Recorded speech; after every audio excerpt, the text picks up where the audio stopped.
মৰমৰ ছাত্ৰ ছাত্ৰীসকল, মই তোমালোকৰ কাৰণে এই ভিডিঅ'টোত ক্লাছ 7ৰ ইংৰাজী কিতাপৰ যিটো প্ৰথম লেচন আছে, the wind and the leaves, সেই কবিতাটোৰ অসমীয়া ভাঙনিৰ সৈতে ৰিডিং আৰু সাৰাংশ লৈ আহিছোঁ। লগতে এই ভিডিঅ'টোতে মই এই পাঠটোৰ যিখিনি ইম্পৰ্টেণ্ট কুৱেশ্যনছ আছে তাৰ উত্তৰ অতি সহজভাৱে তোমালোকে বুজি পোৱাকৈ চমুকৈ দিবলৈ যত্ন কৰিছোঁ। আশা কৰোঁ তোমালোকে ভিডিঅ'টো ভাল পাবা। তোমালোকে যদি মোৰ ভিডিঅ'ৰ দ্বাৰা অলপ হ'লেও উপকৃত হোৱা, তেনেহ'লে মোৰ চেনেলটো ছাবস্ক্ৰাইব কৰি ল'বা আৰু লগৰ বন্ধু বান্ধৱীসকলকো শ্বেয়াৰ কৰি দিবা। তেন্তে ব'লা পলম নকৰাকৈ আজিৰ ভিডিঅ'টো আমি আৰম্ভ কৰোঁ।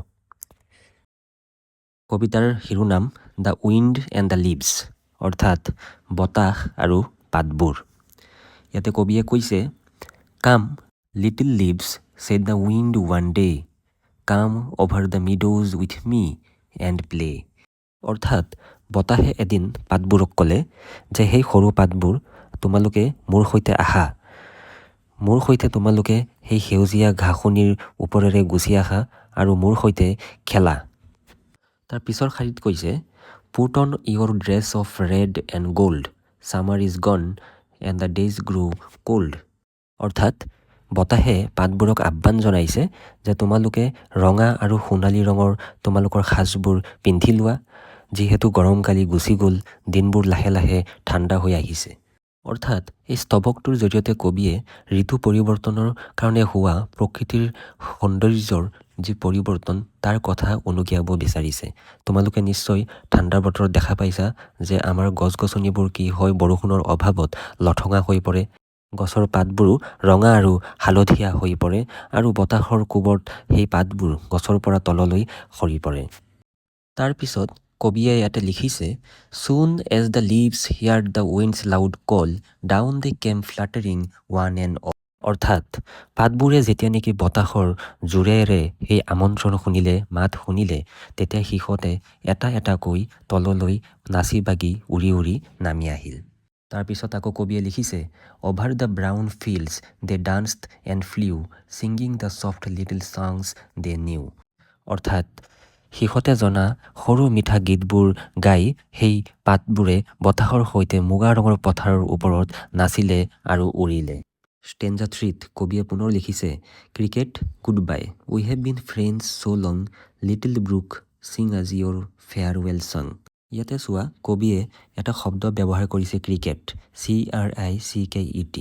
এই শব্দটো নিশ্চয় আমি ক্ৰিকেট খেল বুলি ভাবিম, যিহেতু তাৰ বানানো একেই হয়, কিন্তু ইয়াতে আমি সেই ক্ৰিকেট খেলৰ কথা কবিয়ে কোৱা নাই। ইয়াত ক্ৰিকেট মানে হৈছে এক প্ৰকাৰৰ পোক বা ফৰিং। ইয়াতে কবিয়ে ক'ব বিচাৰিছে যে ঝিঙা পোকা বা সেই ফৰিংবোৰ বিদায়, আমি বহুদিন ধৰি বন্ধু আছিলোঁ, সেই সৰু জুৰি আমালৈ বিদায়ৰ গীত এটা গোৱা। তাৰপিছত কবিয়ে কৈছে আকৌ, চে ইউ আৰ চৰি টু চি আছ গো, আহ ইউ উইল মিছ আছ ৰাইট ৱেল উই নো। অৰ্থাৎ কোৱা যে আমাক যাব দেখি তুমি মনতে দুখ পাইছা, আহ তুমি আমাক মনত পেলাবা, আমি ভালকৈ জানো। কবি জৰ্জ কুপাৰ। এই কবিতাটোৰ সাৰাংশ যদি আমি ক'ব যাওঁ, তেতিয়াহ'লে আমি দেখা পাম কবি জৰ্জ কুপাৰে প্ৰকৃতিৰ ঋতু পৰিৱৰ্তনৰ সৌন্দৰ্য আৰু ইয়াৰ সহজ আনন্দক অতি চমুকৈ সূক্ষ্ম দৃষ্টিৰে পৰ্যবেক্ষণ কৰি বৰ্ণনা কৰিছে। কবিতাটোত বতাহে সৰু পাতবোৰক আহ্বান জনাইছে যে সিহঁতে গছৰ পৰা নামি সেউজীয়া ঘাঁহনিত গৈ বতাহৰ সৈতে খেলিব লাগে, কাৰণ গৰমকালি শেষ হৈছে আৰু শীতৰ আগমন ঘটিছে। বতাহৰ মাত শুনি পাতবোৰ গছৰ পৰা উৰি নামি আনন্দে নাচি গাই ফুৰিছে। যোৱাৰ আগতে সিহঁতে নিজৰ বন্ধু যেনে বিভিন্ন ধৰণৰ ঝিঙা পোকা আৰু সৰু জুৰিক বিদায় জনায় আৰু কয় যে তেওঁলোকে সিহঁতক মনত ৰাখিব। এয়া আছিল কবিতাটোৰ চমু সাৰাংশ। ইয়াতে আমি কিছুমান নতুন শব্দ শিকিবলৈ পাম, যেনে ব্ৰুক মানে হ'ল এ স্মল ষ্ট্ৰীম, অৰ্থাৎ সৰু নিজৰা। পুটন মানে হ'ল ৱেৰ, যাৰ অৰ্থ হৈছে পিন্ধা। ফেয়াৰৱেল মানে বিদায়, ইয়াত লিখিছে an occasion when someone says good bye. Miss to feel the absence of someone or something, যাৰ অভাৱ আমি অনুভৱ কৰোঁ বা কাৰোবাৰ অনুপস্থিতিত আমি অনুভৱ কৰিলে তেতিয়া আমি মিছ শব্দটো ব্যৱহাৰ কৰিম। Question number 1b, give the meanings of the following words. You can use a dictionary. অৰ্থাৎ তলত দিয়া শব্দবোৰৰ অৰ্থ লিখা তুমি ডিকশ্যনাৰী ব্যৱহাৰ কৰিব পাৰা। ইয়াত আমাৰ প্ৰথমটো শব্দ আছে মিডো। ইয়াক আমি মিনিং যদি লিখিব বিচাৰোঁ লিখিব পাৰিম এ ফিল্ড অফ গ্ৰাছ। 2 নম্বৰত আছে ফ্লাটাৰিং। ফ্লাটাৰিং মানে হ'ব to wave, flap or toss about. Cold, cold মানে ঠাণ্ডা, low' temperature, not hot or warm. Loud, making or causing a lot of noise. Summer, warmest season of the year. Cricket and insect. এই শব্দবোৰৰ অৰ্থবোৰ তোমালোকে ভালদৰে চাই থবা, কাৰণ পৰীক্ষাত ইয়াৰ পৰা এটা নহয় এটা প্ৰশ্ন থাকিবই। তাৰ তলত লিখিছে নাও make sentences using these words and write them in Euro notebook. অৰ্থাৎ এই শব্দবোৰ ব্যৱহাৰ কৰি তোমাক বাক্য সাজিব দিছে আৰু সেইবোৰ তোমাৰ নোটবুকত লিপিবদ্ধ কৰিব দিছে। তেনেহ'লে ব'লা এই শব্দবোৰেৰে আমি বাক্য সাজোঁ।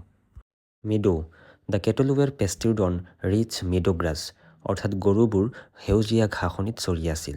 ফ্লাটাৰিং, the coloured flags are fluttering in the breeze. অৰ্থাৎ ৰংচঙীয়া পতাকাবোৰ বতাহত নাচি আছে। Cold, it is very cold today. আজি বহুত ঠাণ্ডা। Loud, she speaks in a loud voice. অৰ্থাৎ তাই বহুত জোৰে কথা কয়। Summer, it rains heavily during the summer season. অৰ্থাৎ গৰমৰ বতৰটোত বহুত বৰষুণ দিয়ে। Cricket, a cricket is a small creature. অৰ্থাৎ ক্ৰিকেট হ'ল এটি সৰু পোক বা পতংগ। Question number 1c, read the poem and find the words that are similar in meaning to the following words.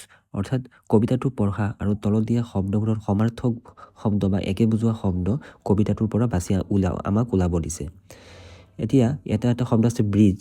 Bridge শব্দটোৰ যদি সমাৰ্থক বা চিমিলাৰ শব্দ আমি কবিতাটোত বিচাৰি যাওঁ তেন্তে পাম উইণ্ড, গ্ৰাছলেণ্ড, মিডো, ৱেৰ হ'লে পুটন। কিন্তু লিভ শব্দটোৰ কোনো সমাৰ্থক শব্দ মই কবিতাটোত দেখিবলৈ পোৱা নাই। ইয়াৰ অৰ্থটো আছে, কিন্তু আমাক যিহেতু কবিতাটোৰ পৰা বিচাৰি লিখিব দিছে, কবিতাটোত তেনেকুৱা একো মই শব্দ বিচাৰি পোৱা নাই। যদি তোমালোকে পোৱা বা বিদ্যালয়ত তোমালোকক শিকোৱা হয় তোমালোকে কমেণ্ট কৰি এইটো প্লিজ জনাবা মোক। Question number 1d, these are a few words to describe friendship. অৰ্থাৎ ইয়াতে কিছুমান আমাক শব্দ দিয়া আছে যিবোৰ নেকি বন্ধুত্বক বৰ্ণনা কৰে, যেনে fun, intimate, trust, affection, harmony, love, care, happiness ইত্যাদি। তাৰপিছত লিখিছে write a few sentences describing the friendship between the wind and the leaves. অৰ্থাৎ বতাহ আৰু পাতবোৰৰ মাজৰ যি বন্ধুত্ব সেয়া বৰ্ণনা কৰিবলৈ কিছুমান আমাক কেইটামান বাক্য লিখিব দিছে। এটা মই লিখিছোঁ, the wind and the leaves share a beautiful friendship. The wind gently plays with the leaves making them dance happily. There is a feeling of joy and fun when they are together. The leaves trust the wind and move along with it in harmony. Their friendship is full of care, love and happiness.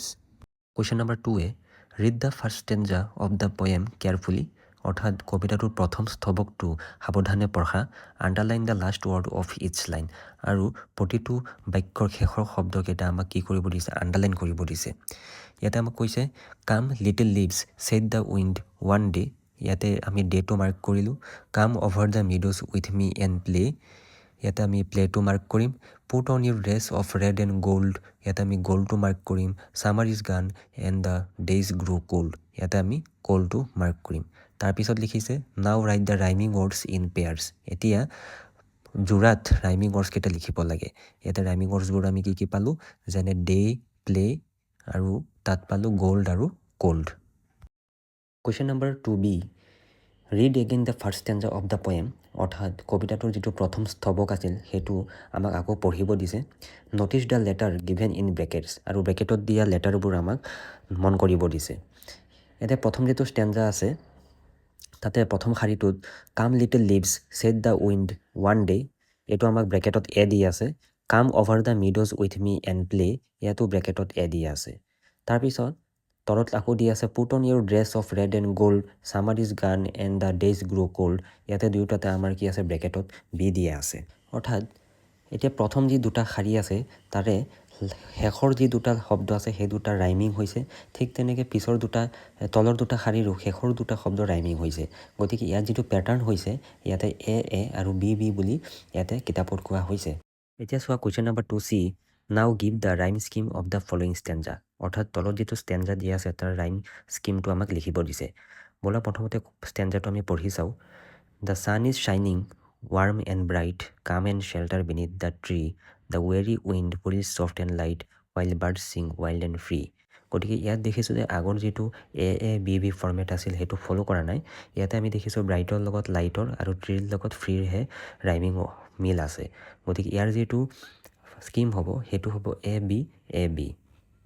Question number 2Dত আমাক আৰু এটা stanza দি আছে য'ত খালী ঠাই আছে আৰু ওচৰতে থকা বক্সৰ পৰা আনি A ফৰ্মেটত আমাক ৰাইমিং ৱৰ্ড বহুৱাব দিছে। গতিকে the wind blows gently through the, ইয়াতে হ'ব trees, flowers flutter buzzing bees, leaves and wind twirl over, এইটো হিলছ হ'ব আৰু কাম অল চুৱাইল উইথ থ্ৰিলছ। এতিয়া আহিছোঁ আমি পাঠটোৰ মূল প্ৰশ্নলৈ। Question number 3A1, which one of the following means moving lightly and quickly? Year answer হ'ব C, fluttering. Question number 2, what dress does the wind ask the leaves to put on? অৰ্থাৎ বতাহে গছৰ পাতবোৰক কি ড্ৰেছ পিন্ধিবলৈ কৈছিল? ইয়াৰ answer আমি পাইছোঁই already. Answer হ'ব B, dress of red and gold. Question number 3, how did the leaves respond to the loud call of the wind? অৰ্থাৎ বতাহে যে পাতবোৰক জোৰে মাতিছিল তাৰ উত্তৰ পাতবোৰে কিদৰে দিছিল? ইয়াৰ আনচাৰ হ'ব A, by fluttering down one by one. Question number 4, who heard the wind's loud call? অৰ্থাৎ কোনে বতাহৰ জোৰে যে মাতিছিল শুনিছিল? ইয়াৰ আনচাৰ হ'ব C, the leaves. Question number 3B1, what does the wind ask the leaves to do? অৰ্থাৎ বতাহে পাতবোৰক কি কৰিবলৈ কৈছিল? ইয়াৰ আনচাৰ হ'ব the wind asks the leaves to put on dresses of red and gold. অৰ্থাৎ বতাহে পাতবোৰক ৰঙা আৰু সোণালী ৰঙৰ সাজযোৰ পিন্ধি ল'বলৈ দিছিল। Question number 2, why did the wind ask the leaves to wear dress of red and gold? অৰ্থাৎ বতাহে কিয় পাতবোৰক ৰঙা আৰু সোণালী ৰঙৰ সাজযোৰ পিন্ধি ল'বলৈ দিছিল? ইয়াৰ আনচাৰ হ'ব the wind ask the leaves to wear dress of red and gold because it was the time for change of season. অৰ্থাৎ সেইটো কি ঋতুৰ পৰিৱৰ্তনৰ সময় আছিল, সেয়ে বতাহে পাতবোৰক সোণালী ৰঙৰ আৰু ৰঙা ৰঙৰ সাজযোৰ পিন্ধি ল'বলৈ দিছিল। Question number 3, give the movement words used for the leaves in the poem. অৰ্থাৎ কোনটো শব্দৰ দ্বাৰা পাতবোৰৰ লৰচৰ হোৱা বুজাইছে সেই শব্দটো আমাক ইয়াতে লিখিব দিছে। ইয়াৰ আনচাৰ হ'ব the movement words are fluttering, dancing. অৰ্থাৎ পাতবোৰ লৰচৰ কৰা যিবোৰ শব্দই বুজাইছে সেইবোৰ হ'ল ফ্লাটাৰিং আৰু dancing. Question number 4, what did the leaves do after hearing the wind's loud call? অৰ্থাৎ গছৰ পাতবোৰে বতাহৰ জোৰে মাতা শুনি কি কৰিছিল? Answer the leaves fluttered down one by one and sang a farewell song.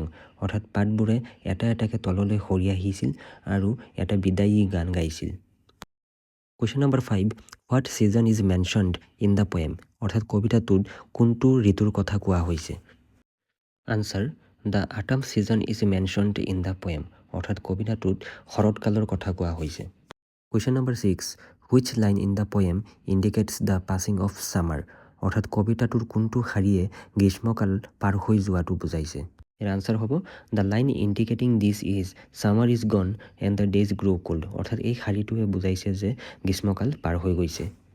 Question number 4, read the following line from the poem. যে কবিতাটোৰ পৰা তলত দিয়া শাৰীটো পঢ়া। Come little leaves said the wind one day, যে এদিন বতাহে কৈছিল আহা সৰু পাতবোৰ। Here the poet has given human qualities to the wind and the leaves and has made them human like.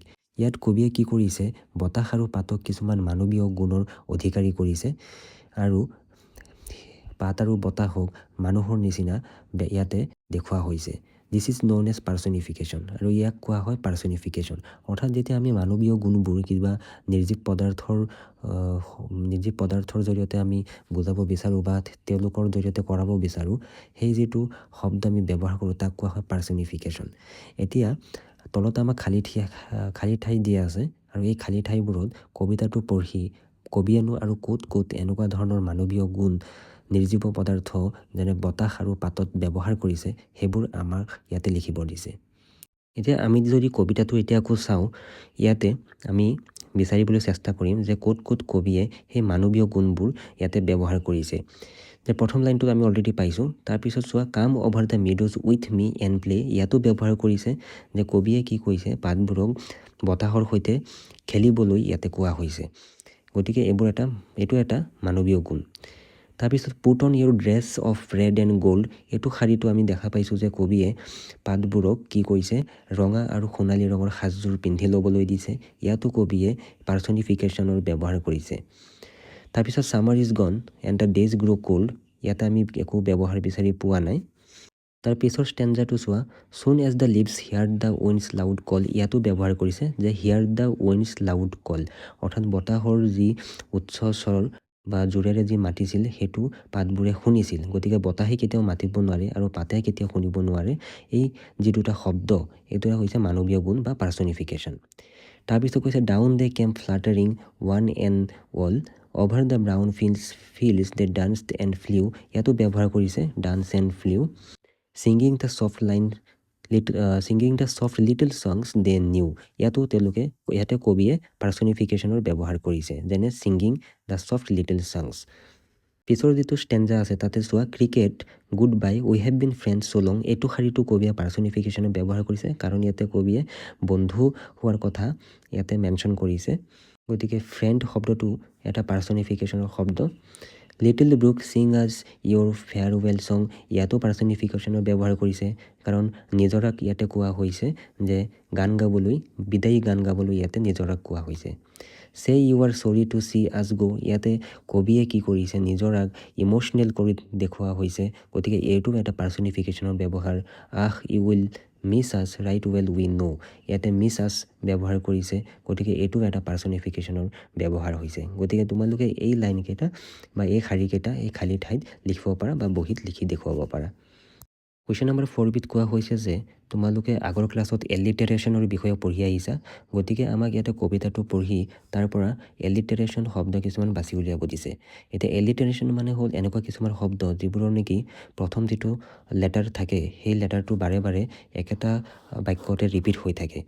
গতিকে আমি চাওঁচোন কবিতাটোত কি এলিটেৰেশ্যন আছে, সেই শব্দকেইটা আমি বিচাৰি উলিয়াবলৈ যত্ন কৰোঁ আহা। ইয়াতে চোৱা মই কেইটামান বাক্য লিখিছোঁ কবিতাটোৰ পৰা, যেনে summer is gone and the days grow' cold, ইয়াতে দেখিছানে গন আৰু গ্ৰ' এই দুটা শব্দ ৰিপিটেশ্যন হৈছে জি আখৰটোৰ। তাৰ ছেকেণ্ড লাইনটো চোৱা singing the soft little songs they knew, ইয়াতে ছিংগিং ছফ্ট ছংছ এই তিনিওটা শব্দতে এছ আখৰটোৰ কি হৈছে ৰিপিটেশ্যন হৈছে। গতিকে এটা এলিটেৰেশ্যন।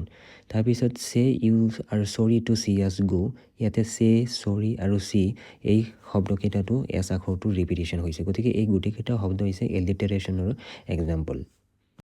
Question number 6 read the poem and write down the explanation of each stanza, the first stanza is done for you, অৰ্থাৎ কবিতাটো আমাক পঢ়িব দিছে আৰু প্ৰতিটো ষ্টেঞ্জাৰ যিটো এক্সপ্লেনেশ্যন বা বৰ্ণনা আমাক লিখিব দিছে। ইয়াত আমাৰ কাৰণে প্ৰথমটো কৰি দিয়া আছে, বাকী 2 নম্বৰ আৰু 3 নম্বৰ ষ্টেঞ্জাটো আমাক কৰিব দিছে। এতিয়া 2 নম্বৰ ষ্টেঞ্জাটো আমি ইয়াতে লিখিব পাৰোঁ যে in the second stanza the leaves hear the wind's loud call and get ready to follow' it, they respond happily by moving and dancing in the air, the leaves begin to flutter and prepare themselves to leave the trees enjoying the wind's invitation. Stanza 3টো আমি explain কৰিব পাৰোঁ এইদৰে, in the third stanza the leaves finally fall down one by one, as they fall De Sing a farewell song saying goodbye to the tree and the season. This shows the end of their life on the tree and the arrival of autumn with a gentle and beautiful ending. Question number 7 is The Wind and the Leaves is a poem that tells us the beauty of seasonal changes in nature. The Wind আৰু Leaves যিটো কবিতা দিয়া হৈছে ই এনেকুৱা এক ধৰণৰ কবিতা যিয়ে নেকি আমাক ঋতুৰ পৰিৱৰ্তনৰ যি সৌন্দৰ্য সেই বিষয়ে আমাক ইয়াতে বৰ্ণনা কৰিছে। However, nature is not only about beauty, it is also facing serious threats. বৰ্তমান সময়ত আমি দেখিছোঁ যে আমাৰ প্ৰকৃতিয়ে বিভিন্ন ধৰণৰ ভাবুকিৰ সন্মুখীন হৈছে। We see nature in danger around us, অৰ্থাৎ আমাৰ চাৰিওফালে যি প্ৰকৃতি আছে সেই প্ৰকৃতি এতিয়া ভয়াৱহতাৰ সন্মুখীন হৈছে। Through rapid decline in many natural species, অৰ্থাৎ বিভিন্ন প্ৰজাতিৰ বিলুপ্তি হৈছে, লছ অফ বায়'ডাইভাৰ্চিটি, আমাৰ যি প্ৰকৃতি আছে, যাৰ বায়'ডাইভাৰ্চিটি আছে, সেই বায়'ডাইভাৰ্চিটিৰ ক্ষতি হৈছে, and the impact of climate change, আৰু যি বতৰৰ পৰিৱৰ্তন, জলবায়ুৰ পৰিৱৰ্তন, সেই পৰিৱৰ্তনৰো আমাৰ প্ৰকৃতিৰ সন্মুখীন হৈছে। Let us read the following conversation about a bird that many of you may not have seen. ব'লা আমি এতিয়া এনেকুৱা এটা চৰাইৰ বিষয়ে আলোচনা কৰোঁ, যিটো চৰাই হয়তো তোমালোকে বহুতে দেখা নাই। Because its population has decreased sharply, অৰ্থাৎ ইয়াৰ যি জনসংখ্যা আছিল সেয়া অতি গুৰুতৰভাৱে হ্ৰাস হ'বলৈ আৰম্ভ কৰিছে। That bird is greater adjutant stork, locally known as hargila, যাক লোকেলি আমি হাৰিগিলা বুলি জানো। Let's read the following conversation. Student, where do all the leaves disappear after they fall from the tree. ছাত্ৰই সুধিছে যে গছৰ পৰা পাতবোৰ সৰি পৰাৰ পিছত সেই পাতবোৰ ক'ত নাইকিয়া হৈ যায়। টিচাৰ, দ্য লিভছ ফল on the ground and slowly became part of the soil, অৰ্থাৎ সেই পাতবোৰ মাটিলৈ সৰি পৰে আৰু লাহে লাহে মাটিৰ সৈতে মিলি যায়। They give nutrients to the soil, আৰু মাটিক সিহঁতে কি কৰে, সেই পাতবোৰে নিউট্ৰিয়েণ্টছ দিয়ে, and help new plants to grow', আৰু নতুন যিবোৰ উদ্ভিদ আছে সেইবোৰক বৃদ্ধি কৰাত সহায় কৰে। Remember that everything in nature is connected and they are interdependent on each other, অৰ্থাৎ মনত ৰাখিবা যে প্ৰকৃতিৰ প্ৰতিটো বস্তুৱে এটাৰ সৈতে আনটোৰ সংযোগ আছে বা সংযুক্ত, আৰু এটা আনটোৰ ওপৰত সদায় নিৰ্ভৰশীল হৈ আছে। অৰ্থাৎ প্ৰাকৃতিক যিবোৰ উপাদান আছে সেই উপাদানবোৰ এটাক বাদ দি আনটো কেতিয়াও সম্পূৰ্ণ হ'ব নোৱাৰে। Student, does that mean that if we harm one part of nature we harm others too, অৰ্থাৎ এয়া বুজায় নেকি যে আমি যদি প্ৰকৃতিৰ কোনোবা এটা পাৰ্ট বা কোনোবা এটা অংশক ক্ষতি কৰোঁ, তেন্তে আমি লগতে আন অংশবোৰকো বা প্ৰকৃতিৰ আন উপাদানবোৰকো আমি ক্ষতি কৰোঁ। টিচাৰ, য়েছ ডেফিনেটলি, হয় নিশ্চিতভাৱে। You know' many species of animals have become extinct from our planet forever, like the dinosaurs, অৰ্থাৎ আমাৰ পৃথিৱীৰ পৰা বহুত এনেকুৱা প্ৰাণী আছে যিবোৰ ইতিমধ্যে লুপ্ত হৈ গ'ল, যেনে dinosaur. Today some other species are also' in danger of disappearing, আৰু আজিও বৰ্তমানেও এনেকুৱা কিছুমান প্ৰজাতি আছে যিবোৰ নেকি ডিছএপিয়াৰিং, অৰ্থাৎ একেবাৰে নাইকিয়া হোৱাৰ যি ভয়াৱহতা, সেই ভয়াৱহতাৰ সন্মুখীন হৈছে। For example, the number of greater adjutant stork, popularly known as hargila, is decreasing day by day due to various reasons, যে বিভিন্ন কাৰণত বৰ্তমান সময়ত যি হাৰিগিলা নামে জনা চৰাইবিধ আছিল তাৰ সংখ্যা লাহে লাহে কমি গৈ আছে আৰু লাহে লাহে নাইকিয়া হোৱাৰ উপক্ৰম হৈছে। So' we must work to protect these endangered species, গতিকে আমি সেয়ে এই এণ্ডেঞ্জাৰ্ড যিবোৰ স্পেচিছ আছে বা লুপ্তপ্ৰায় বা লুপ্ত হৈ যোৱা, লুপ্ত হ'বলৈ ধৰা যি প্ৰজাতি আছে তাক ৰক্ষা কৰিবলৈ আমি কিছুমান পদক্ষেপ লোৱা উচিত। Student, oh really that's so' sad, হয় এয়া প্ৰকৃততে এক দুখ লগা কথা। Teacher, yes that's unfortunate indeed, নিশ্চিতভাৱে সেয়া দুৰ্ভাগ্য। Student, what can we do to protect the greater adjutant stork, অৰ্থাৎ আমি এই হাৰিগিলা নামৰ যিবিধ চৰাই আছে সেই চৰাইবিধ সুৰক্ষা দিবলৈ বা ৰক্ষা কৰিবলৈ আমি কি কৰিব পাৰোঁ। Teacher, we can help save them by protecting their habitat, আমি তেওঁলোকৰ যি বাসস্থান সেয়া প্ৰটেকশ্যন দি তেওঁলোকক আমি ছেভ কৰিব পাৰোঁ। বাই নট ডেষ্ট্ৰয়িং নেচাৰ, আৰু প্ৰকৃতিক আমি ধ্বংস নকৰাকৈও তেওঁলোকক আমি ৰক্ষা দিব পাৰোঁ বা সুৰক্ষা প্ৰদান কৰিব পাৰোঁ। We must try to maintain the balance in nature, the natural harmony that keeps the environment healthy, আমি প্ৰকৃতিৰ মাজত ভাৰসাম্যতা ৰক্ষা কৰিবলৈ চেষ্টা কৰিব পাৰোঁ।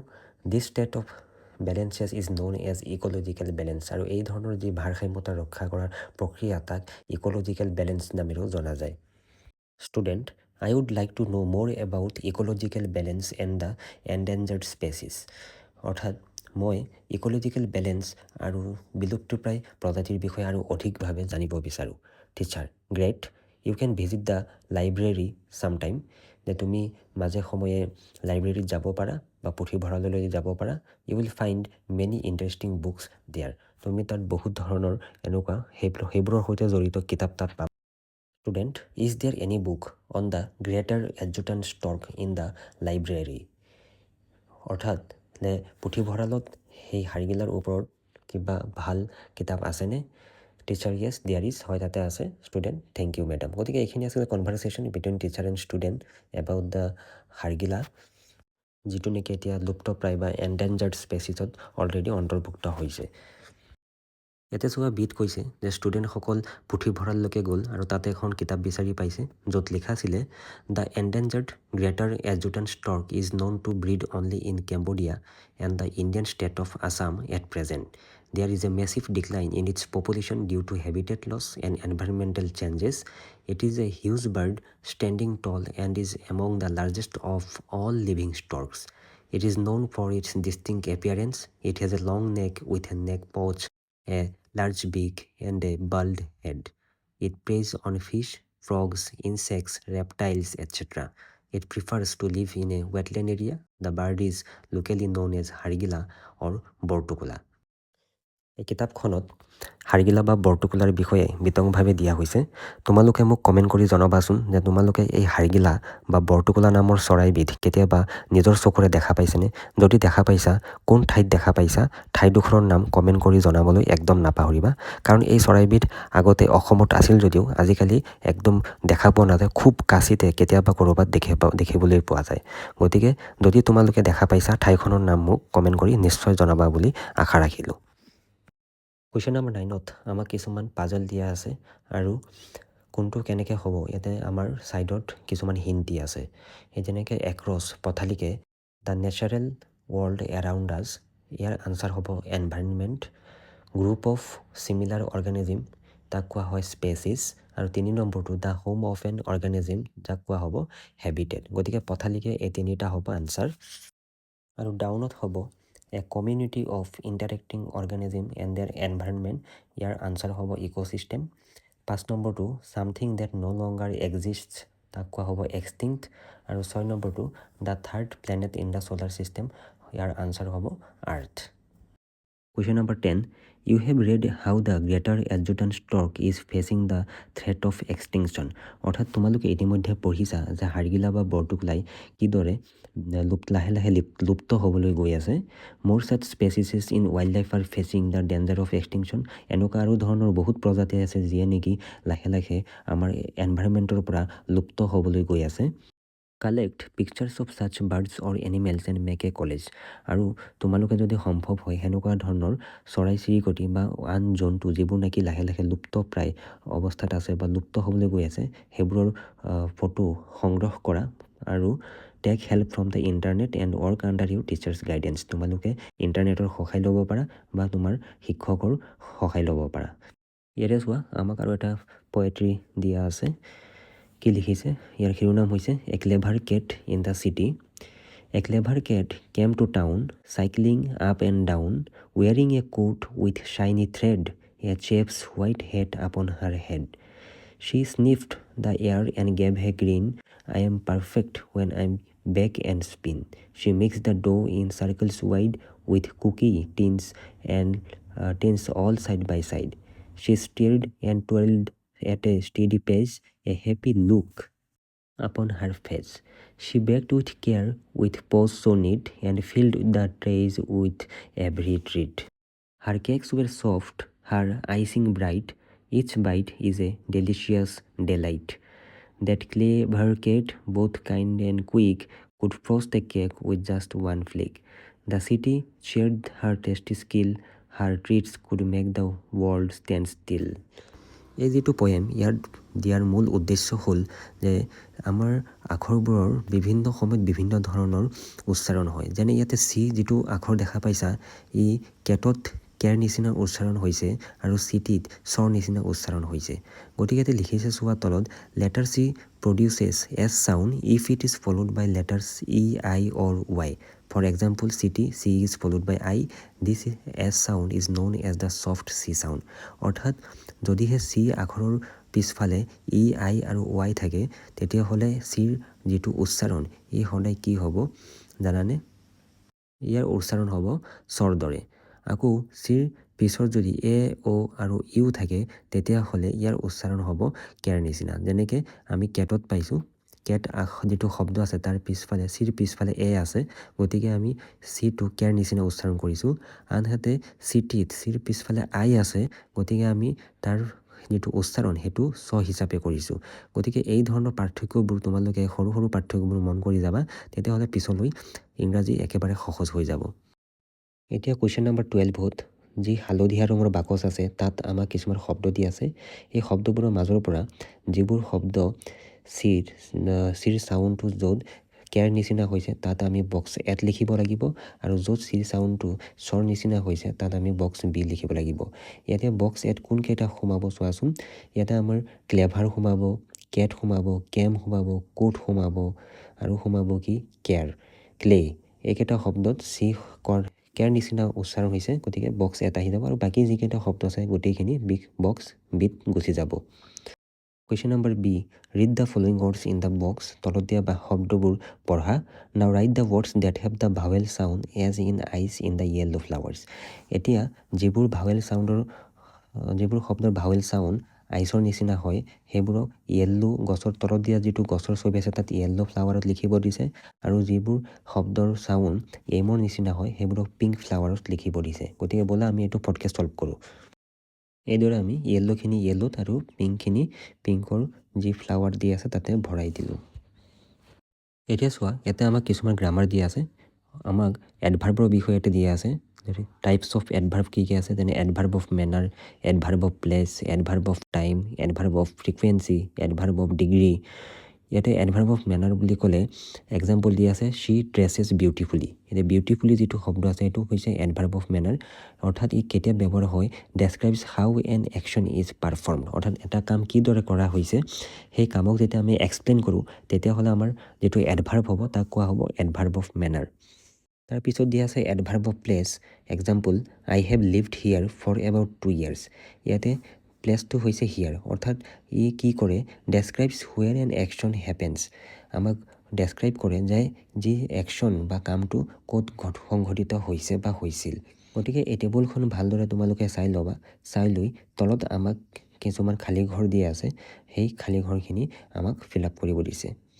ইয়াতে আমি এই যিটো কোঠালি বা ঘৰ দিয়া আছে সেইবোৰ আমি ফিল আপ কৰিম। এডভাৰ্ব অফ টাইম আমি লিখিব পাৰোঁ, আৰু যেনে চুন, য়েষ্টাৰডে, টুডে, অলৰেডি।